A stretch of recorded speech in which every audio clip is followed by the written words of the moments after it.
sambahin ang ngalan mo. Para mabuhay habang buhay sa puso't isipan mo.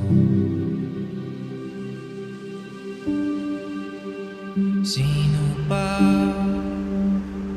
ako para mapansin mo?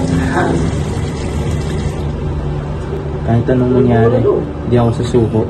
Dalangin ko sa'yo, sana'y pakinggan mo.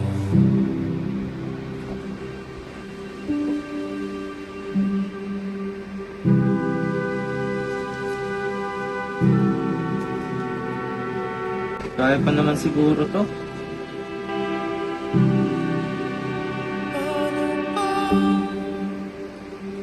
Ako magiging samsanto.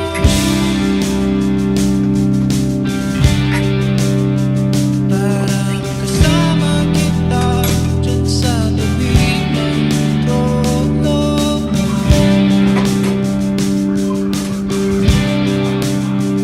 Hirap pa pagsubok ng daranan ko.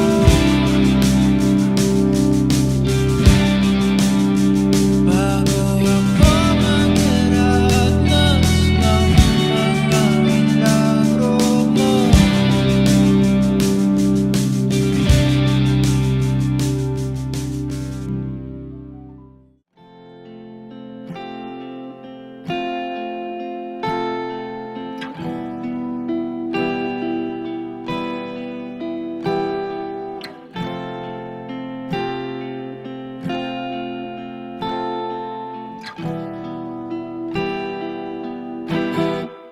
Ang buong mo'y parang gabing numinipis sa pagdating ng madaling araw na kumukulay sa alapaap.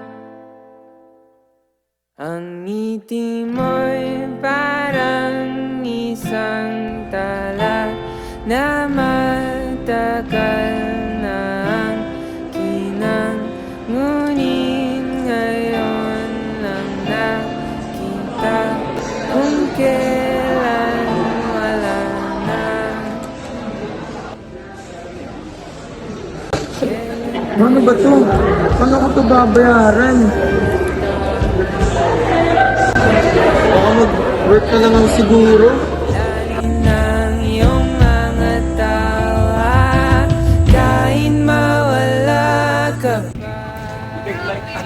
Pre, Uy, kamusta? Uy, okay ka lang? oo naman. Hindi ka mukhang okay. Talaga ba? Oo. Kasi pre, problema ako. Hindi ko alam kung paano ko babayaran yung rent ko eh. Sobrang laki ng bayans ko. Ba't di mo try mag-apply ng scholarship? Makakatulong yun sa'yo. Yung scholarship, paano ba mag-apply doon? Tutulungan ka namin. Paano yung tulong eh? Hindi ko alam kung paano ba mag-apply doon. Sa Dean, sasamahan ka namin. Subukan ko, try ko. Tara!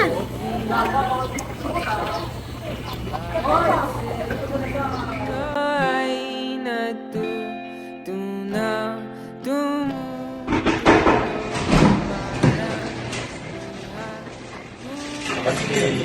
Good morning. Para po sa requirements? Yes po, for scholarship. Basahin na lang dito.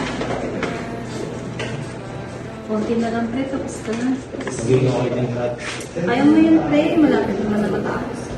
Buti na, dito ka pa rin eh, hindi ka sumuko. Okay din yung requirements mo, upo ka na lang doon for interview. Thank you po.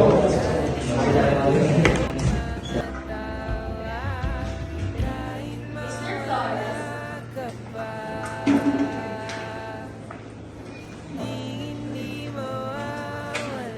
So, Mr. Flores, kamusta naman ang pakiramdam?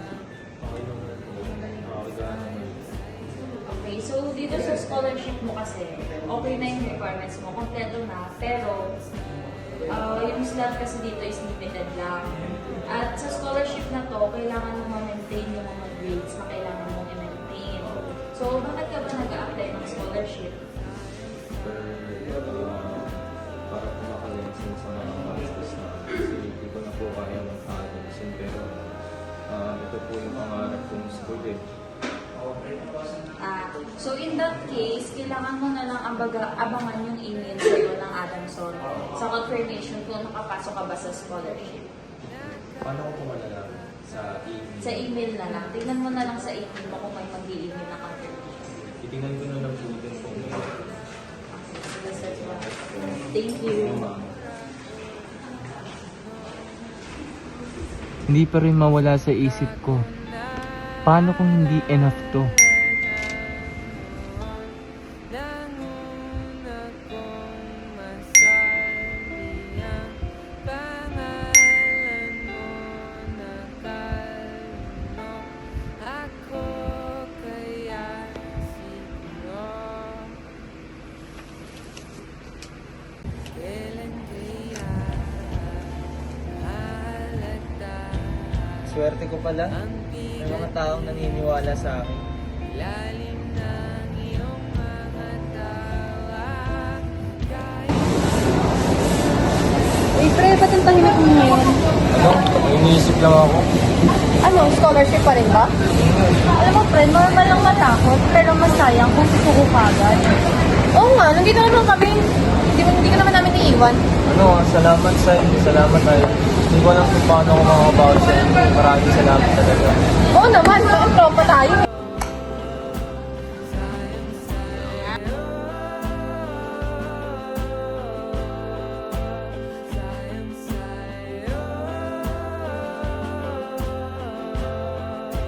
sayang sa'yo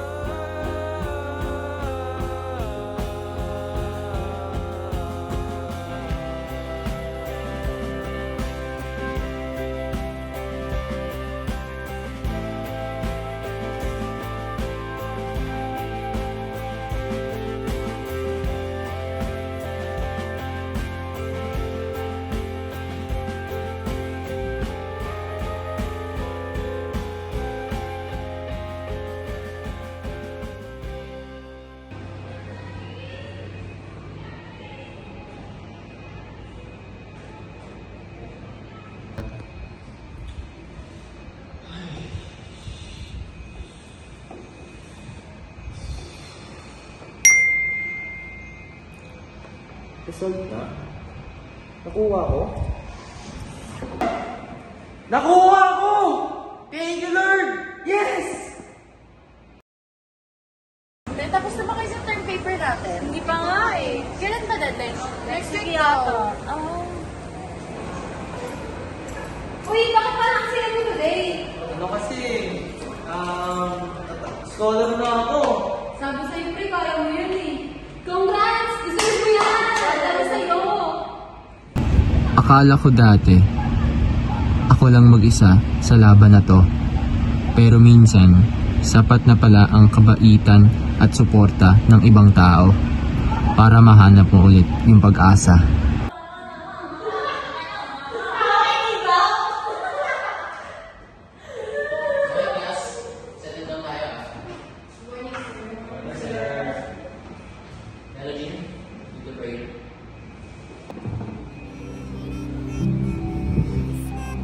Let's pray, everybody. In the name of the Father, the Son, and the Holy Spirit.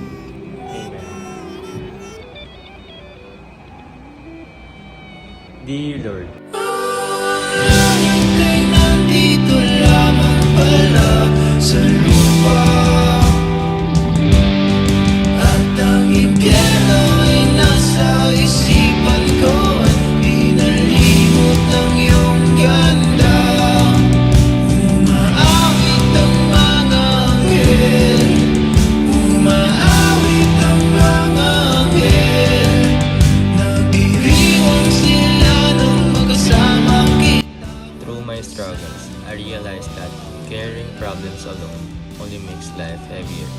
There were moments when I wanted to give up because of financial difficulties and fear of failing, but I learned that hope can still be found through the people around me. The friends remind me that asking for help is not something to be ashamed of. Their support gave me the courage to continue fighting for my dreams. In the end, I realized that hardship becomes easier to face when you have people who genuinely care for you. Through this story, I realized that perseverance becomes stronger when people support each other. Everyone experiences struggles that are not always seen, which is why understanding and kindness are very important. Watching a friend overcome hardships reminded me that success is not achieved alone, but also through the encouragement of people around us. This experience showed me the value of friendship, compassion, and hope during the difficult moments. I learned that even in challenging situations, brighter days are possible when we continue believing in ourselves and in each other. I realized that some people hide their struggles behind simple smiles and quiet responses. Because of this, I learned the importance of checking on friends and making them feel that someone cares for them. Even small acts of concern and encouragement can help lighten the burden they carry. This experience taught me that friendship is not only about having fun together, but also supporting one another during difficult times. Sometimes, being present for someone can already make a big difference.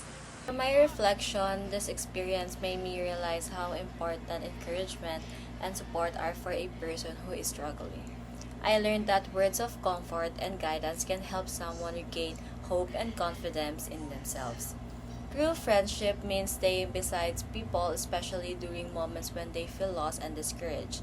Helping a friend continue pursuing their dreams is one of the best things we can do for them.